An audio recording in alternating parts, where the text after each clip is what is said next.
राजस्थान में जल जीवन मिशन के करीब 900 करोड़ के घोटाले को लेकर के ईडी ने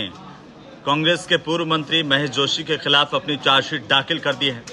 अब सवाल ये कि आखिरकार ईडी ने अपनी पड़ताल में महेश जोशी को लेकर क्या पुख्ता सबूत पाए हैं और इस पूरे घोटाले में महेश जोशी की भूमिका क्या है। इस चार्जशीट में किन किन बातों का जिक्र जांच एजेंसी की तरफ से किया गया है, क्योंकि घोटाले का पैसा पूर्व मंत्री के बेटे की कंपनी में लगा, इस बात का उल्लेख इस चार्जशीट में है। करोड़ों रुपए की फंडिंग की गई थी और महेश जोशी के खिलाफ जो ये चार्जशीट दाखिल की गई है ईडी की तरफ से, उसमें करीब 980 करोड़ का ये घोटाला है। ये सप्लीमेंट्री चार्जशीट पेश की गई है जिसमें धन शोधन निवारण अधिनियम यानी कि PMLA मामले में ये चार्जशीट दाखिल की गई है। तो इसमें पूर्व PhD के मंत्री हैं और कांग्रेस पार्टी के नेता महेश जोशी, जिन पर यह आरोप है कि इस घोटाले में उनकी भूमिका के पुख्ता सबूत ईडी के पास है। जैसे महेश जोशी के जो सहयोगी थे संजय बड़ाया, उनके जरिए पूरा का पूरा पैसा ट्रांसफर किया गया। इस तरह के सबूत भी ईडी को मिले कि संजय बड़ाया का कमीशन का जो पैसा है वो महेश जोशी के बेटे रोहित की फर्म में लगाया जा रहा था। बाकायदा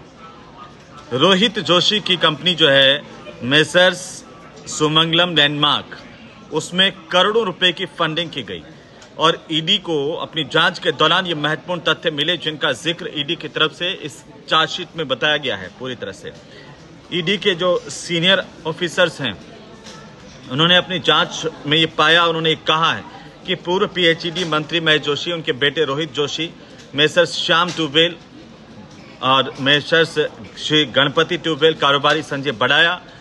मुकेश पाठक, मायालाल सैनी, राकेश सिंह, प्रदीप कुमार, प्रवीण कुमार, मलकीत सिंह, प्रकाश सोनी, विशाल सक्सेना और मेसर सुमंगलम लैंडमार्क जो कि महेश जोशी के बेटे की कंपनी है, हिमांशु रावत, नमन खंडेलवाल, तन्मय गोयल और हेमराज गुप्ता के खिलाफ ये चार्जशीट दाखिल की गई है। कई चौंकाने वाले खुलासे इस चार्जशीट में हुए हैं।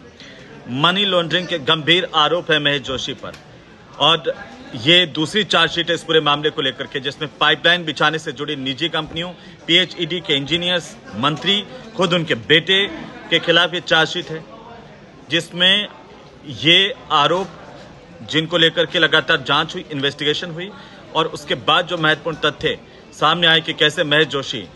अपना इस घोटाले का पैसा अपने बेटे की कंपनी में लगवा रहा था, इसका खुलासा भी हुआ है। बहरहाल अभी और जांच का विषय है, जांच में क्या कुछ चीजें सामने निकल करके आती हैं, लेकिन सवाल यह कि सबसे बड़ा घोटाला, इस पर क्या महेश जोशी को सजा मिल पाएगी।